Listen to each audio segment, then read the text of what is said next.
Good afternoon. My name is Frederic Nze. I'm the CEO and founder of Oakam Limited. Should be the first one here. So we are a micro-lending / alternative data gathering platform based in the UK. I am originally from Congo, and having lived, worked across countries that have quite extreme differences in culture, infrastructure, institution, I was quite aware of the difficulty that lack of infrastructure could create in terms of financial access and cost in everyday life for consumers at the bottom of the pyramid.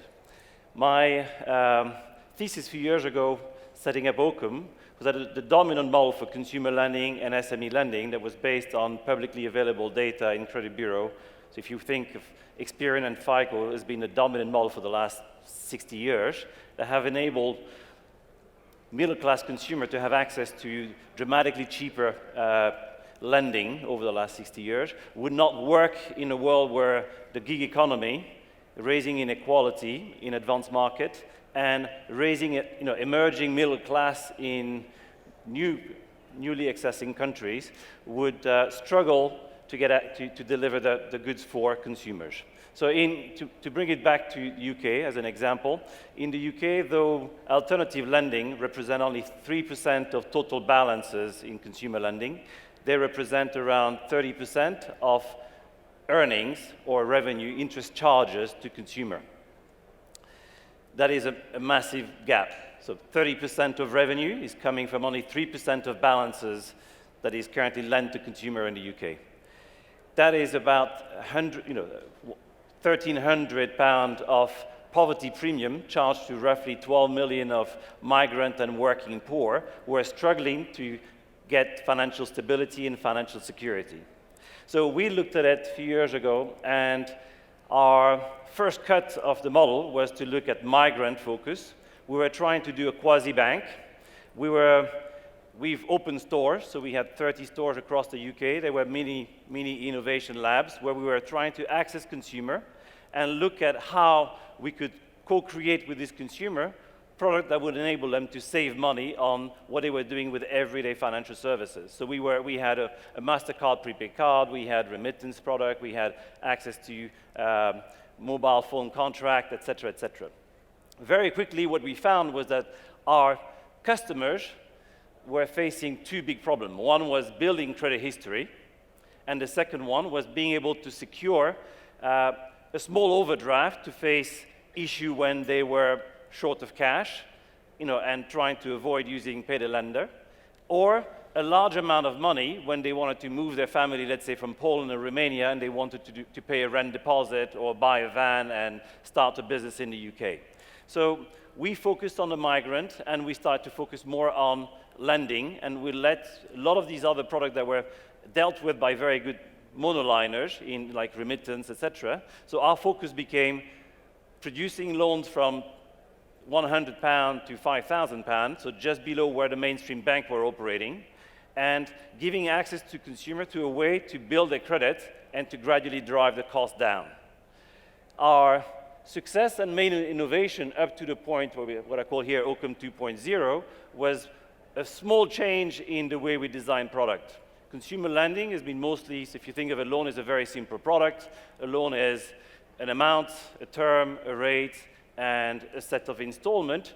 What we did for consumer we couldn't assess properly in terms of risk is we offered them the ability to drive the price that they were charged by changing their behavior.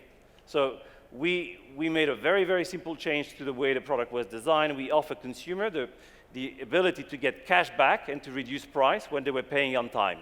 So that was the early stage of what we did with behavior science and gamification, and it was an incredible success. It was surprising customers that were offered loan at a higher rate, knowing that their risk were lower. We were telling them, if you pay on the due date 6 months in a row, we will give you, about 50% of the interest you've paid back and some capital, and that enabled them to drive their price down.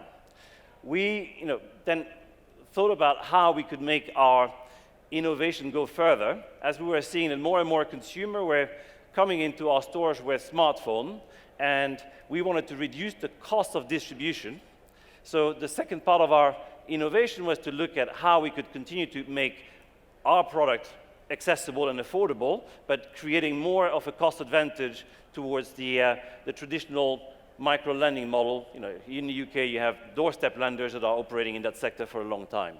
So the second thing we did is we looked at how we were, our risk model were all about assessing the underwriter in a store, and then looking at how they were taking decisions with the consumer that were coming in from the, you know, to give you an idea, most of the consumer that we're serving are coming with no footprint at all on a credit bureau, or thin file, or very, very low FICO score. So it'll be like core credit gauge score below 300. So they will be completely declined by most lenders out there. So we had underwriters in front of them who were looking at taking decisions based on story, what we called back then story-based underwriting, and we were capturing all the data from the consumer and trying to make sense from the story that they were telling us about the reason why they were in the situation we were. We really struggled from data processing to find something that would enable us to automate and make it much cheaper. But what we found is that at the core of the questioning that our underwriters were taking was something very close to psychometric. So 3 years ago, we decided to look at how our best underwriter were assessing risk, and we invested with City University in trying to box everything into very simple questionnaire that can be summarized in pictures, presented on smartphone, and enabling a consumer to access our product without having to walk into a store, enabling us then to reduce dramatically the cost of distribution and opening distribution to a much wider market. So we moved from a model that was brick and mortar with behavior science at the core of the product design to no brick and mortar, mobile only, with behavior science and psychometrics at the core of how we underwrite and how we service. The solution we bring to micro-lending, which is one that we believe will be quite important for access to finance in geography very different to the UK as smartphone penetration continues to grow and cost of access to data continues to drop, is very rich user interface. So if you think of it, with I have a smartphone in my pocket, I can be in DRC, I can actually get through rich user exchange, a proof of your address, full KYC done, biometrics. I can get you to interface with simple questionnaire that are much easier to fill because they'll be very intuitive and native and not requiring a lot of language, so you don't need to be financial literate to answer this questionnaire. Then what we've done with gamification, we've turned our app is not about giving you cash, our app is to nudge you in terms of managing your budget. So we're encouraging our customer to exchange with us even when they don't need money, telling us how much they're spending, how much they're saving, setting objectives about what they want to do with their finance over the next 6 weeks, over the next 6 months. So we've used gamification to get customers to tell us more about their own situation outside the credit decision cycle, which is very important because when they want a loan, they will answer a question in a certain way trying to get to the outcome, which is getting money. But actually what we're doing here is we're trying to make ourselves available outside the borrowing cycle and make ourselves useful with something close to a PFM for working poor and people that are not on regular income. So that's what we've done with gamification. Then we've designed our product to enable customers to get to graduation. So you start with a higher rate and a small loan, but over time you get to ability to borrow a much larger amount at a much lower rate. And finally, even though we've moved completely everything online, we kept the ability for people to press the button when they need help, because we find that a lot of our customers, finance is also connected with a lot of stress, and there's issue around financial literacy and cases where we need to apply forbearance. So we've moved some of the staff we had in retail outlet in a contact center, and we're offering help when it's needed through the smartphone. So to give you an idea of how this is translated in terms of metrics, only 3 years ago, 45% of our demand was coming from traditional channels like telephone and retail. This is now less than 16%.